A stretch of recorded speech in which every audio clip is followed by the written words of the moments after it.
7 సార్లు ఎమ్మెల్యే గెలిచినటువంటి తండూరు హరీష్ రావుని వెంటనే రాజీనామా చేయాలని నేను 2 లక్షలు చేసిన అన్నాడు. మరి రేవంత్ రెడ్డి గారు మీరు కొడంగల్ నియోజకవర్గానికి రండి. మన 5 మండలాలలో 8 మండలాల్లో ఏ గ్రామంలో 2 లక్షల రుణమాఫీ అయిందో నువ్వు రా, మీ వెంటనే రుజువు చూపిస్తామని మనం చేస్తున్నాం. ఈ రోజు నిజంగా మీరు ఒక్కసారి గమనించాల్సిన అవసరం ఉంది. ఇక సీఎం గెలిచిండు, మనం ఎవరు ఎంపీటీసీలు సర్పంచులు చాలా బాధపడుతున్నారు. ఇక సీఎం నియోజకవర్గంలో ఇక్కడ షాడో ఎమ్మెల్యే అయినటువంటి తిరుపతి రెడ్డి గారు ఉన్నారు. తిరుపతి రెడ్డి పరిగిలు వచ్చి ఫోన్లు చేస్తుంటాడు. ఆయనకి ఏం హోదా ఉంది? ఇక్కడ ఉన్న ప్రజాప్రతినిధుల నుంచి ఎమ్మెల్సీలో గెలిచిన ఉమ్మడి మహబూబ్నగర్ జిల్లా అంటే 13 నియోజకవర్గంలో గెలిచినటువంటి సత్తా నాయన్ కుమార్ రెడ్డి వస్తే ఇక్కడ ఉన్న సిఐ గారు ఎక్కడున్నారు, ఎస్ఐ ఎక్కడున్నారని ప్రశ్నిస్తున్నా. వాడి ఉద్యోగాలు వార్డు మెంబర్ కాలేదు, సర్పంచ్ కాలేదు, వాడికి ఎస్కట్టు పెడతారు, డిఎస్పీ పెడతారు, ఎస్పీ పెడతారు.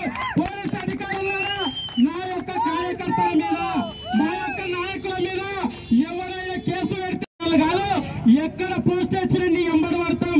నేను గిట ఒక నల్ల బుక్ రాస్తున్నా. ఎస్ఐలకు కానీ నా రైతుల మీద కానీ బిడ్డ ఎమ్మెల్సీ అంటే చిన్నపిల్లగా ఉమ్మడి మహబూబ్నగర్ జిల్లానే ఉత్సవం ఒప్పించాడు సీఎం గారికి, రేవంత్ రెడ్డికి. అరే ఓడి తిరుపతి రెడ్డి వస్తాడు, ఆ శంకుస్థాపన మీరే చేసినట్టారు. ఎవరు రాబాయి నువ్వు? దమ్ముంటే మా మీద నిలవాడు, దమ్ముంటే మా రైతుల మీద నిలవాడు. అప్పుడు నీ నిజం ఏందో తెలుస్తుంది. ఖబర్దార్ రేవంత్ రెడ్డి అని ప్రశ్నిస్తున్నా. ఈ రోజు నిజంగా అతను కొండల రెడ్డి ఉన్నాడు. ఆయన హాస్టల్లో పోయి అక్కడ ఉన్న మేయర్ స్థానంలో కూర్చొని ఇక పెద్ద గంభీరంగా సింహంలో అక్కడ కూర్చున్నాడు. నీ ఆ సింహంలో కూర్చుంటే మాకేం తెలుసు భయ్? కోడంగల్లో నువ్వు కుటుంబ పాలన అన్నావు. కుటుంబ పాలన ఎవరిని? హరీష్ రావు ప్రజలతో వచ్చిన వ్యక్తి జగదీష్ రెడ్డి అంట. ఇక జగదీష్ రెడ్డి గురించి చెప్తా.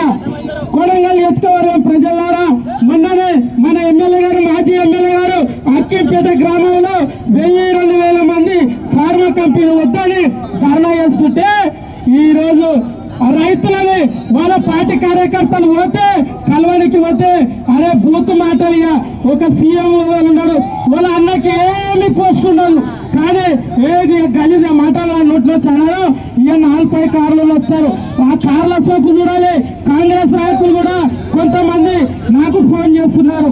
నాకు ఫోన్ చేసి చూడు మా నాయకుల పద్ధతి బాగాలేదు, దయచేసి మీరు చేసేదే కరెక్ట్, నరేంద్ర రెడ్డి మంచోడండి, వీడు దళితుడు అని వాళ్ళ కార్యకర్తలే చెప్పడం జరిగింది.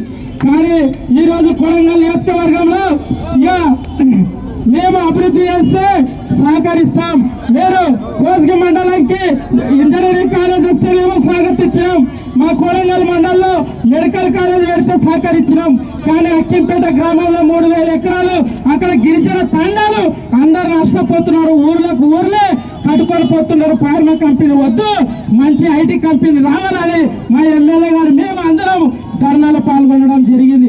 కానీ కొడంగల్ రైతులారా, మనం ఇప్పుడు మన పెద్ద మనుషులు చెప్పారు, బర్రిచ్చే పాలు ఇచ్చి గాడికి గడ్డేసినాం. ఇప్పుడు గాడిదలు తిరుగుతున్నాయి కొడంగల్ నియోజకవర్గంలో. మీరు గిట్ట జాగ్రత్త ఉండాలి. మీ భూములు ఎప్పుడు కొనకపోతారో, ఎప్పుడు కబ్జాలు చేస్తారో ఒక్కసారి మనం చేశారు. ఒక్కసారి ఆలోచన చేయాలి రైతులారా. ఆయన సీఎం గెలిచింది కాబట్టి కొడంగల్ని ఒక్కరోజు ఇక మొన్ననే వెళ్ళిపోయాడు, సర్వే చేయించిండు. దళితమల్ మండలికి వెళ్ళి వట్టి బొమ్మరపేట వట్టి కొడంగల్ కోటి మండలంలో ఏరియా సర్వే చేపిస్తే ఊరికి హెలికాప్టర్ ఇట్లా తూ మంత్రం అట్లా మనం ఏదైతే మంత్రాలు చదువుతామో ఆ విధంగా కొడంగల్ని మాత్రము ఇక జూట కాట మనకు జూట రాదు. ఇక్కడ కొడంగల్ నియోజకవర్గంలో అందరం విద్యావంతులు ఉన్నాం, చదువుకుని ఉన్నాం. మనలాని అమాయకులను చేస్తున్నారు రేవంత్ రెడ్డి. నెక్స్ట్ వచ్చే ఎలక్షన్ లో కొడంగల్ వచ్చే నీకు బుద్ధి చెప్తామని మనవి చేస్తున్నాం. ఈ రోజు నువ్వు వలస పక్షివి, నువ్వు ఇక్కడ లోకల్ ఉడితే తెలుస్తుండే మా బాధ ఏందో. నువ్వు ఎక్కడో కళ్ళకుర్తి నుంచి కొండారెడ్డిపల్లి నుంచి వచ్చి కొడంగల్కి నేను ఫార్మా కంపెనీ చేస్తా, ఏదేదో చేస్తా మేమంతా రైతు రుణమాఫీ కోసం నిజంగా ఇక్కడ ఉన్నారు అలా మీరు ప్రొటెక్ట్ పథకాల విషయం ఒకటి చెప్తా. ఉమ్మడి మాటగారు వచ్చి ఎంపీ గెలిచింది.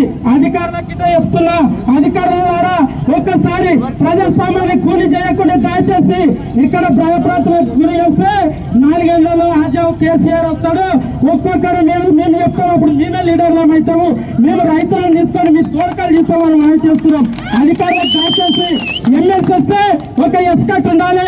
ముమ్మడి మైనార్టీ జిల్లా ఎమ్మెల్సీ అంటే పెద్ద తమ్ముడు నాయకులు మాకు తెలియాలి. ప్రభుత్వం లేదా చిన్న చూపు చూస్తాడు. ఇక్కడ సిఐ గాని ఎస్ఐ గారికి కానీ పోలీసు బృందానికి మనం చేస్తున్నా. ఎటువంటి అపాయం జరిగినా ఊరికి 100 వచ్చి నీ పోలీస్ స్టేషన్ లో కూర్చుంటామని మనం చేస్తూ మా రైతులకు వెంటనే 2 లక్షల రుణమాఫీ చేసే దగ్గర ఇట్లనే ధర్నాలు చేస్తే ధర్నాలు కొనసాగుతామని మనం చేస్తూ ఈ అవకాశం ఇచ్చిన మా రైతులందరికీ మీడియా మిత్రులకు ధన్యవాదాలు తెలియజేస్తూ ముగించుకుంటున్నాను. జై తెలంగాణ. కేసీఆర్ నాయకత్వం.